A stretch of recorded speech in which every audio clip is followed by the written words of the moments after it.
Nick Earls was born October 8, 1963 in Newtownards, Northern Ireland.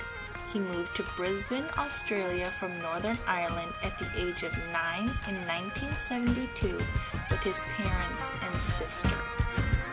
At his new home, he was considered an outsider, and due to being that, he got plenty of perspective which he could use in his books.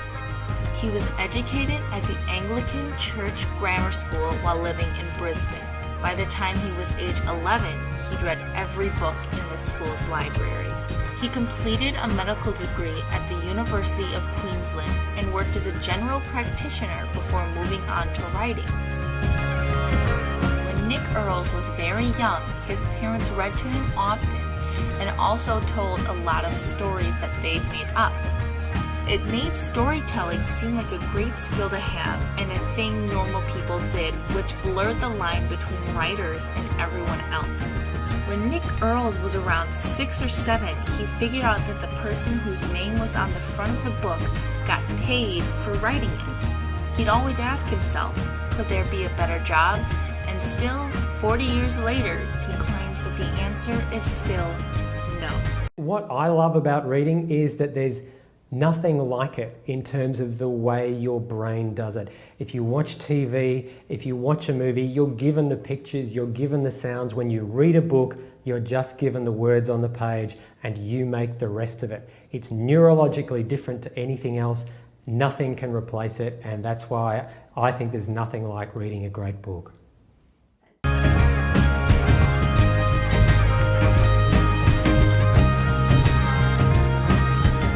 Nick Earls is an award-winning novelist.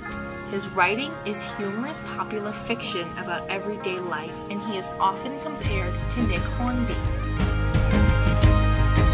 Many of his novels are set in his hometown of Brisbane, which has led to his high local profile and his leading of a major Brisbane touring campaign. Nick Earls was the founding chair of the Australian arm of the International Aid Agency War Child and is now a War Child ambassador.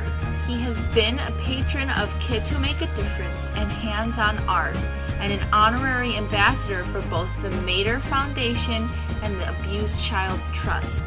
On top of that, he was the face of Brisbane's marketing's Downtown Brisbane. His first book, Passion, a collection of short stories published in 1992, got such a terrible response from critics and the public that he kept being asked to talk about it at writers' groups. The only way to get through that without looking completely bitter was to make it seem comedic.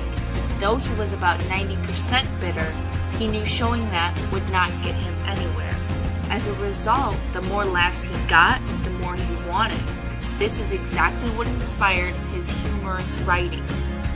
Zigzag Street, his second novel, won the Betty Trask Award in 1998. His young adult novel, 48 Shades of Brown, won the Children's Book Council of Australia Book of the Year Award for older readers in 2000. Several of his novels have been adapted for theater, and 48 Shades of Brown was adapted into a film entitled 48 Shades, which released in August of 2006. He has also written other novels, including Bachelor Kisses, which borrows its name from a song by a Brisbane band called the Go-Betweens. Hey, wait. Oh, please wait. Perfect Skin, World of Chickens, The Thompson Gunner, and many other young adult novels. Nick Earls has also added to the Forbes best-selling collection of the Girls' Night series. His most recent novels are Welcome to Normal, a collection of original short stories, The True Story of Butterfish, which is about a former rock star adjusting to life in the Brisbane suburbs, and Monica Bloom, based on his own teenage experience of a crush with a terrible outcome. Many themes that can be found in his works are love, acceptance, change, and hope.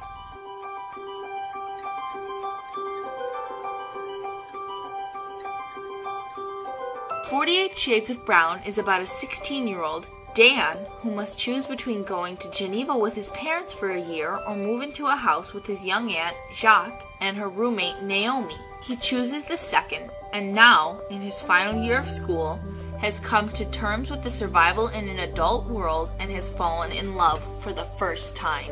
The themes of love and change are prevalent in this story. Dan has changed as a person due to his experiences with his aunt and her roommate, and he has grown to love. The story of After January is about Alex Delaney, who is waiting for his tertiary offer. He is very into surfing, and one day while he is, a girl, Fortuna, cuts in front of him, and he is completely taken by her, amazed at how she can ride the waves. After that interaction, he tried to get to know her and learn her name, but she only gives him one letter each day. This is simply a short story following the life of one young man as he falls in love with one young girl. Alex learns to accept Fortuna for who she is and her crazy family, and the theme of love is obvious because the two fall in love.